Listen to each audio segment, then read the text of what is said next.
King Charles IV, King of Bohemia and Holy Roman Emperor, was a revered ruler who ushered in what many consider to be the golden age of Bohemia. After his death in 1378, his son Wenceslaus IV succeeded him, taking on the responsibilities of the Bohemian crown and becoming emperor-elect for the Holy Roman Empire. Taking on responsibilities, however, was not in Wenceslaus's nature, earning him the nickname of the Idle King. Wenceslaus was said to be a drunkard who neglected the affairs of the state in favor of more frivolous pursuits. It's even said that he skipped out on his own coronation ceremony. This behavior infuriated many of the nobles, who began looking to Wenceslaus's half-brother, King Sigismund of Hungary, in the hopes that Sigismund might restore Bohemia to its former glory. Sigismund was far from idle, but his reputation was marred by his own set of undesirable traits. Some nobles across the land despised him, viewing him as a power-hungry ruler who was too willing to murder his own people. These nobles rallied behind Wenceslaus IV, the rightful heir to the crown. Ambitious and cunning, though, Sigismund orchestrated an uprising against Wenceslaus, during which the Bohemian king was taken prisoner. Soon after, Sigismund invaded Bohemia with his Hungarian forces, bringing widespread looting, heavy taxation, and ruthless persecution of Wenceslaus's supporters. He seized control of both Prague and Kuttenberg with the assistance of the League of Lords, which were a powerful coalition of feudal nobles dissatisfied with Wenceslaus's rule. Though the situation looked dire for Wenceslaus and his supporters, many still remained loyal to him, and it is here that our story begins, Henry's story. Henry, a fictional character in this story, lives in the town of Silver Skalitz with his parents. His father Martin was a skilled blacksmith, and together they worked on a finely crafted sword commissioned by Sir Radzig Kobyla, the Lord of Skalitz and the commander-in-chief of Wenceslaus's forces. Skalitz was a prosperous town that was known for its rich silver mines and loyalty to King Wenceslaus. Life, however, takes a devastating turn when a massive force composed of several factions that are fighting for Sigismund as well as mercenary Cumans suddenly attacks Skalitz. Now, the Cumans, for those unaware, were Turkic nomadic people who had settled in Hungary after the Mongol invasion of 1237, and this particular mercenary force was being led by Markvart von Aulitz, Sigismund's commander-in-chief. Henry runs to try to find his parents, but he's too late, and he witnesses his father being slain by Markvart, and his mother being brutally stabbed by the Cumans. Fleeing for his life, Henry rushes to the fortified gates of Skalitz's castle, only to find the bridge already raised. The guards, however, shout down to Henry, urging him to find a horse and ride off to Talmberg to warn Lord Divish of the impending danger. Henry barely escapes the chaos, but reaches Talmberg, where Lord Divish and his general, Sir Robard, take him in and allow him to recover from his injuries. Grateful for the warning, Divish provides Henry with shelter and support.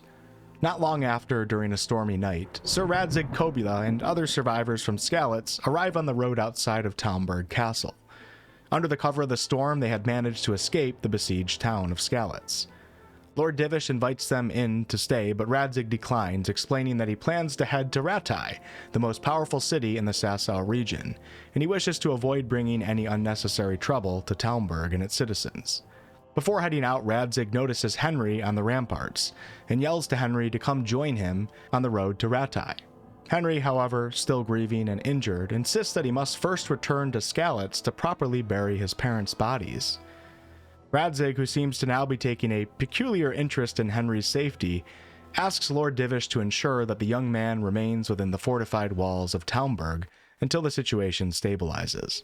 The next day, Markvart and his army arrive outside of Castle Talmberg, seeking Sir Radzig. Markvart informs Lord Divish that Radzig has disrupted the land's order and is now considered an enemy of the king. Interestingly, Markvart claims to act not only in the name of Sigismund, but also somewhat in the name of Wenceslaus. Despite Wenceslaus being imprisoned, he is still the king of Bohemia, and Sigismund cunningly exploits Wenceslaus's name to give the illusion that his actions are sanctioned by the king. Lord Divish, using some clever words, is able to convince Markvart that he doesn't have Radzig hiding behind his walls, and also that he's not interested in getting involved in affairs that do not concern his own. Lord Divish is playing the neutral card here. Fortunately, Markvart turns his forces around and they head in a different direction. Henry eventually finds a way to sneak out of Talmberg, and for this story, let's say that Lady Stephanie, Lord Divish's wife, secretly helps Henry by giving him money to bribe a guard. Lady Stephanie appears to be moved by Henry's grief, and she shows him great empathy. On the streets of Skalitz, Henry finds his parents' bodies and begins digging a grave beneath the linden tree where his home once stood.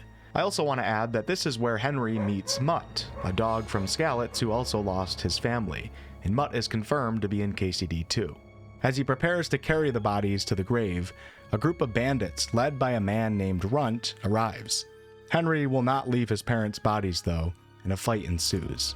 Henry is quickly overpowered, as at this point in the story he's quite unskilled in combat, and he's knocked down and he watches as Runt takes his father's sword.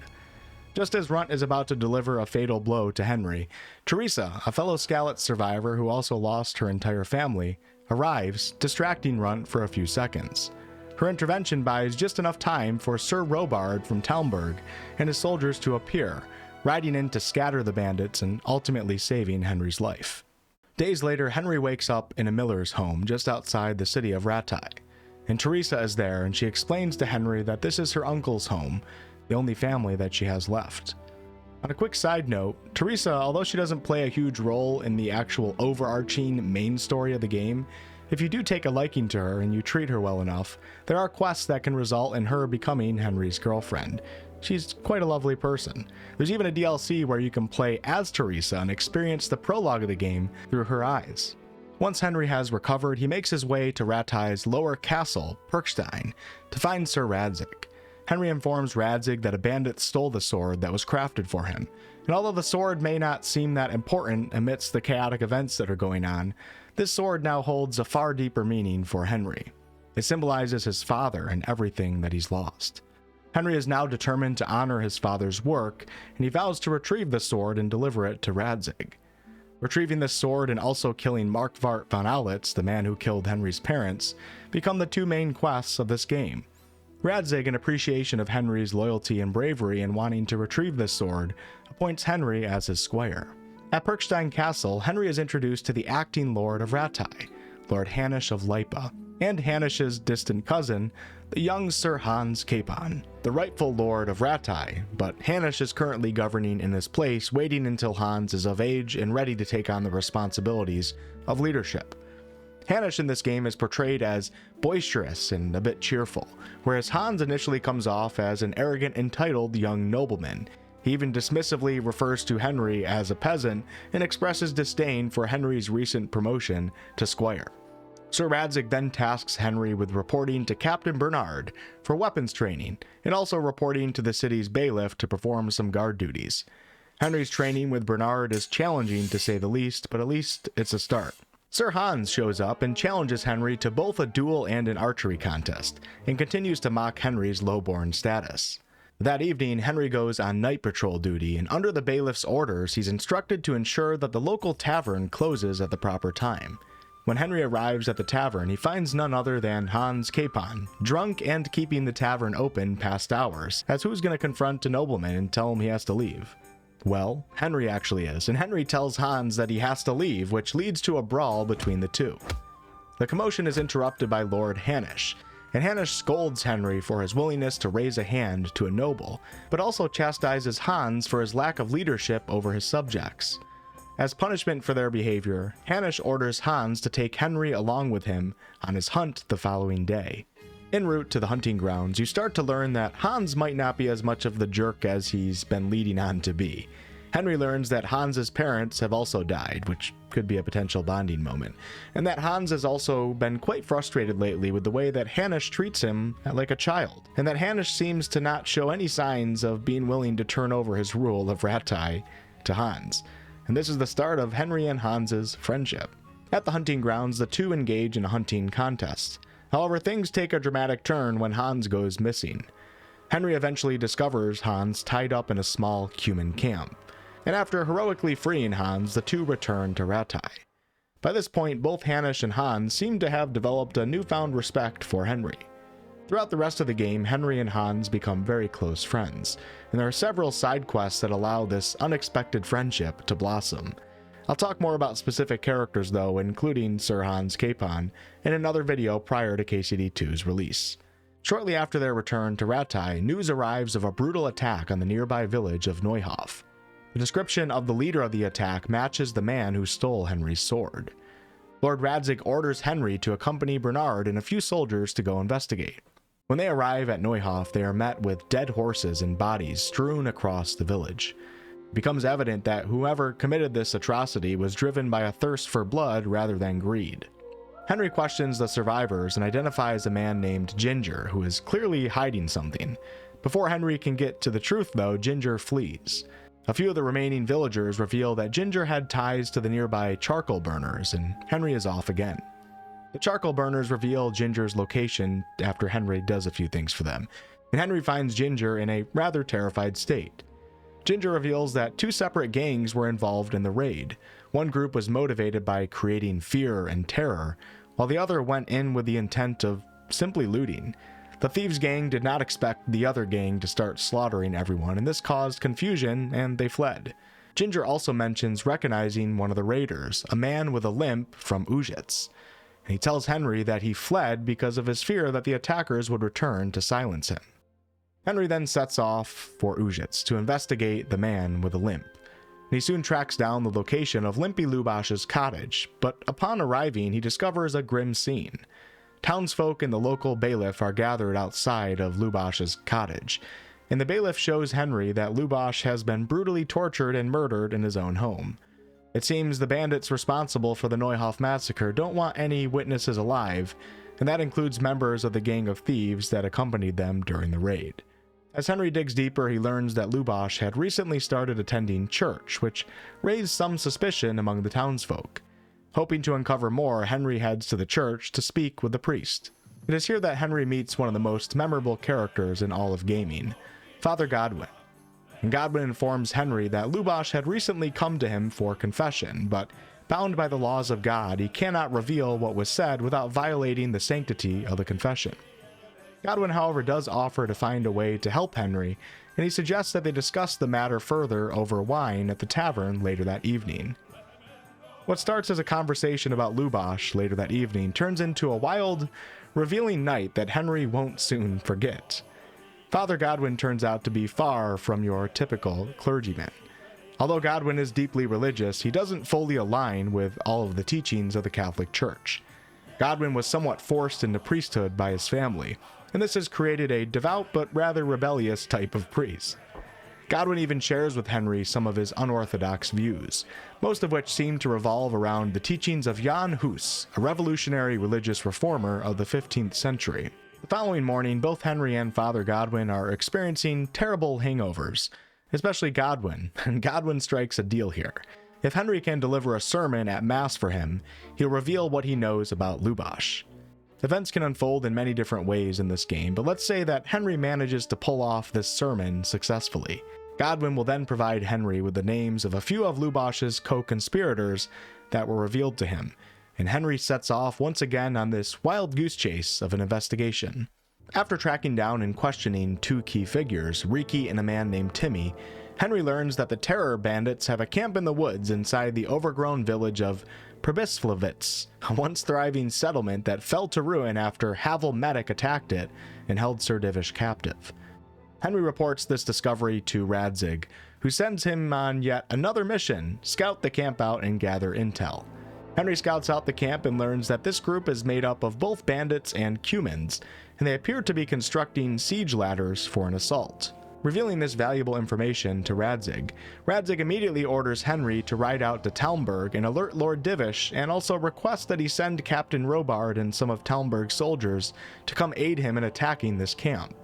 The assault on the overgrown Pribislavitz proves successful, largely thanks to Henry's thorough scouting information. And towards the end of the battle, Henry finds himself face to face with Runt, who runs up into a large building. Runt is of course the man who stole his father's sword. Henry follows and the two engage in a fierce duel, but Henry notices that Runt doesn't have his father's sword. Little does Runt know, Henry has grown far beyond the inexperienced peasant that he once was, and in a climactic moment, Henry gains the upper hand and knocks Runt down. Despite Runt's apparent defeat, Runt refuses to reveal any information on the sword, causing Henry to become overcome by rage. He starts bashing Runt's head into the ground, killing him on the spot. Shortly after this scene, the game gives us a different scene showing the back of a mysterious man who is looking at the camp from afar. and this man says, "I will make you pay for this," and then he walks away. One battle has been won, but the war is far from over. Back at Perkstein Castle, Henry meets with Hanush and Radzig. During this meeting, Tobias Fafar, who was the overseer of the Skalitz mines, arrives with a box that's filled with counterfeit groschen. This reveals that Sigismund's army is funding itself with an almost limitless supply of fake silver coins. This counterfeit currency is being used to hire mercenaries and bandits.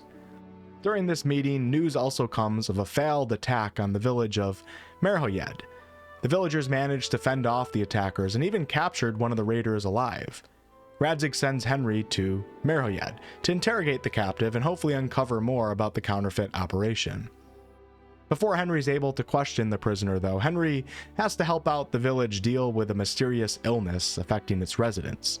But once he does this and goes and gets some medicine, he earns their trust, and Henry interrogates the captive, and the captive gives up all sorts of information in exchange for Henry not basically letting the villagers torture him. This raider's job was to pick up counterfeit coins from a merchant named Menhart at a meeting spot near some charcoal piles near Rovna. From there, he would deliver these fake coins to a camp where a leader known as the Chief oversaw their minting. The captive describes this chief as a foreign noble based on his speech and mannerisms, but offers little else. Henry reports to Radzig, but of course then gets sent out to go check out this meeting spot, and he arrives at the spot to find an overturned wagon and a mysterious knight bearing no crest or banner. The knight flees on horseback and Henry gives chase. After catching up, the two engage in a duel, which ends with Henry forcing the knight to submit. Henry discovers a document on this knight that is hard to decipher, and he takes it to Master Fafar in Sassau. The document bears the seal of the alderman of the German trade city of Passau, and grants the knight, identified as Ulrich, safe passage through Bohemia to investigate counterfeit coins flooding into their German city. The document also reveals that the counterfeiters are using silver amalgam to coat the copper, which is making the coins appear genuine. Fafar, however, notices something peculiar. While the document bears Passau's seal, the handwriting matches that of a high-ranking scribe from the wealthy Bohemian Rosenberg family. This suggests that the document isn't truly from Passau. The Rosenbergs appear to secretly be operating under the guise of this investigation by Ulrich being a mission that was ordered by the Alderman of Passau, which is of course not true. Although the Rosenbergs are allies of King Sigismund, it seems that they're not pleased with a counterfeit coin operation going on in Bohemia, as such an operation undermines their wealth, and the Rosenbergs are known for prioritizing their own interests above any allegiance to a king. Ulrich, it turns out, is working for the Rosenbergs to shut down the counterfeit ring. Both yours and Ulrich's goals here are aligned, but this is a sketchy alliance to say the least. Now, depending on Henry's choices, Ulrich can be killed during the initial duel or even at a later point, or not killed at all. But for the sake of the story, let's say that Henry decides to work with Ulrich while keeping his knowledge of Ulrich's allegiance to the Rosenbergs to himself for the time being. Master Fafar tells Henry to investigate the forgeries in Sassau, as it appears as if this is where the counterfeit operation is being ran out of. And after a thorough investigation of some of the town's people, Henry uncovers a few key players here that are aiding in the counterfeit operation. These include a blacksmith, a man responsible for the sale of quicksilver, and a master engraver's apprentice. Each of them is claiming to have been threatened by a man named Rapoda. Henry tracks down Rapoda and forces him to reveal that he is working for a man named Sir Yezik of Ronov, a formal nobleman. Rapoda also divulges that the counterfeiters are working out of some of the nearby mines, setting the stage for Henry's next move. In our story, Henry teams up with Ulrich here. I think Ulrich could possibly show up in KCD, so we're going to keep him alive. And together they head to the mines to confront Sir Yezik of Ronov. When they get to the mines, they find Yezik, and Ulrich almost immediately attempts to kill him, declaring that his orders are to eliminate everyone involved in the operation. Henry tells Ulrich to stop, and tells him that he knows who Ulrich is really working for. Ulrich then tells Henry that he must kill him now as well. With a successful dialogue check, however, Henry is able to talk Ulrich down, convincing him that senseless bloodshed isn't the answer here. And reluctantly, Ulrich spares Yezik and decides not to attempt to kill Henry, and he declares that his mission is over here. Ulrich leaves the mine, stating that he'll return to the life of a wandering knight with no sworn allegiance. Henry turns in Sir Yezik to Radzig, and Yezik tells them that a man named Eric is giving him instructions, but that Eric is not the chief. He also tells Henry that there's someone highly placed at the monastery who's mixed up in all of this too. Now, this revelation is unsettling to Radzig when Henry reports back, as it complicates matters as Radzig has no legal authority over the church and worries that this may involve a monk. Determined to investigate further though, Henry returns to Sasau and learns of a potential way to infiltrate a gang in the area, a gang that's connected in some way to the Counterfeit operation.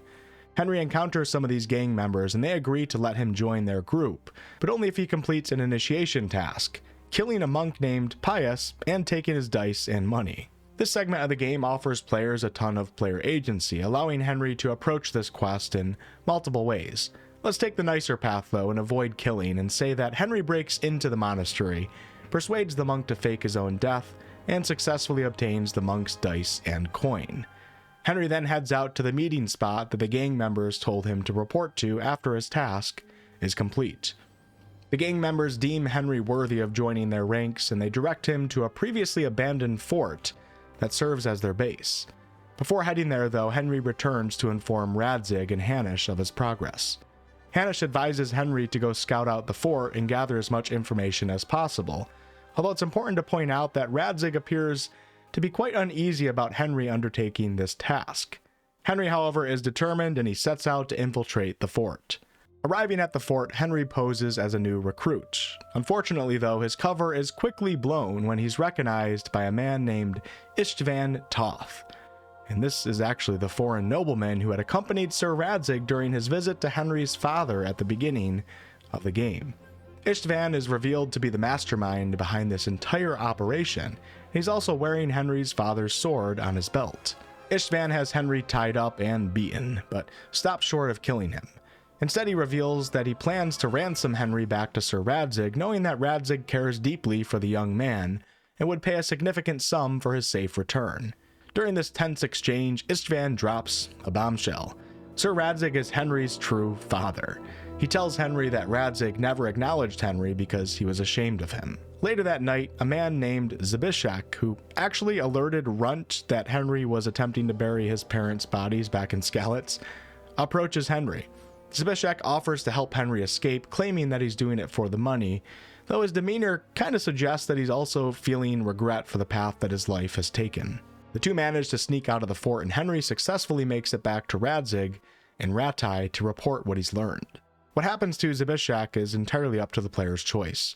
Henry then confronts Radzig, revealing that he knows the truth about their relationship. Radzig does acknowledge it, but suggests that they set the matter aside for now as more urgent issues demand their attention. It is now time to rally the troops. Radzig's forces, Hanish's soldiers, and the Talmberg garrison to launch an assault on Istvan's growing fort.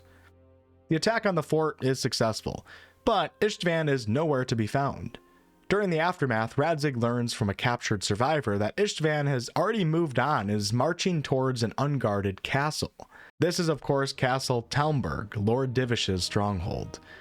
This makes you question if it was part of Istvan's plan to actually let Henry escape. The troops ride swiftly to Castle Talmberg, but when they arrive it looks like they're too late. They attempt a quick initial assault and Sir Radzig rides through the gate, but unfortunately this results in him being taken hostage alongside Lady Stephanie, Lord Divish's wife, and many of the Talmberg residents. Knowing that a full-on assault on a well-fortified castle like Talmberg would be nearly impossible without a siege engine, Hanish, Divish, and Robard devise a risky plan, sending out a small stealth team that will climb the castle walls under the cover of night to free as many hostages as possible. This stealth operation begins quite well with both Henry and Hans present, and they manage to free some of the captured Talmberg villagers. However, Hans is spotted before they were able to find Radzig or Stephanie, and Hans is actually struck in the butt with an arrow. With no time left, Henry hoists Hans onto his back and manages to escape the castle to safety. With the stealth plan mostly having failed, the next move is finding a way to construct a trebuchet to breach Talmberg's defenses. The construction, however, will require the expertise of a man named Conrad, a brilliant engineer who's currently working on the monastery's reconstruction. Henry is tasked with persuading the church to release Conrad, at least temporarily. And through various means, be it diplomacy, bribery, or even forgery, Henry is able to convince the church overseer to let Conrad go. Once the trebuchet is nearly complete, a scout reports that reinforcements for Istvan are on their way, and Henry is entrusted with leading a small force of Scalet soldiers to go intercept them. The mission turns out to be a success, and Henry's group not only halts the reinforcements, but also captures Istvan's right-hand man, who actually seems to have a romantic connection with Istvan. The captured officer named Eric is brought back to camp, where the leaders hope to use him as leverage in a hostage exchange. Istvan, however, says no, leaving them no choice but to now launch an all-out assault. The trebuchet proves its worth, smashing through the castle's outer defenses and allowing Wenceslaus's forces to breach the walls. Istvan, however, retreats to the tower, where he holds Radzig and Lady Stephanie hostage, threatening to kill them if they press any further. Istvan, cornered now, agrees to exchange the hostages in return for his freedom, and that's exactly what plays out. Now, despite the objections from Henry and Hans, as they wonder why they didn't just kill Istvan when they let him out, Hanush insists on honoring the deal that was made, explaining that a noble's power is only as strong as his honor. Istvan departs towards the border with Radzig to ensure his safe passage, after which Radzig is released unharmed. It's important to note here, though, that Istvan still has the sword in his possession. Henry meets Radzig near the area where he was released from Istvan, and finally they have a moment to discuss their father-son relationship. Radzig explains that when Henry's mother became pregnant, he was young and faced an impossible situation. As a noble, there was no possible way that he could marry a commoner, which was Henry's mother, and he believed that Henry deserved a better life than what his situation could offer at the time. When Martin the blacksmith came into their lives, to Radzig's relief, he took both Henry and Henry's mother in, and Martin fell in love with Henry's mother and raised Henry as his own. Radzig expresses his pride in Henry and affirms that, while the circumstances were complicated, he has always cared deeply for him and has always had great respect for Martin, of whom he still refers to as Henry's father. The following day, Henry is summoned to a meeting in Perkstein Castle. Radzig, Hanush, Divish, Robard, and Hans are all present, along with two new figures, Margrave Jobst and a member of his council, John II of Liechtenstein. Jobst is cousin to both Sigismund and Wenceslaus, and he initially supported Sigismund's cause, but is now tired of the unrest and bloodshed and no longer believes that Sigismund is worth fighting for. He believes that Wenceslaus, despite possessing less than ideal traits to be a king, is the only option here for restoring peace quickly to the lands. He also reveals that Sigismund currently holds his brother Prokop as prisoner. Jobst also explains to the group that Sigismund's actions are now causing a growing unease among the lords who fight for him. Sigismund appears to be having a hard time maintaining control over the Hungarian crown, while simultaneously trying to take the Bohemian one. Jobst sees this as an opportunity and believes that there may be some lords under Sigismund who may be willing to change sides, which could bring an end to this conflict with diplomacy rather than further bloodshed. None other than Sir Hans Capon volunteers to take the first step here, offering to go speak with the most influential lord in the League of Lords, Otto von Berghoff, at Trotsky Castle. The lords agree to Hans's plan, and Henry is tasked with accompanying Hans as his bodyguard. Hans is given a letter to deliver to Otto, and the game ends with Hans, Henry, and a few soldiers riding off into the sunset towards Trotsky Castle. And this is right where Kingdom Come Deliverance 2 begins. Now, Henry is still on his quest to retrieve the sword, but he's also hell-bent on enacting vengeance on Markvart von Aulitz, the man who killed his parents. So both of those main quests carry over into the second game. Thank you all so much for watching.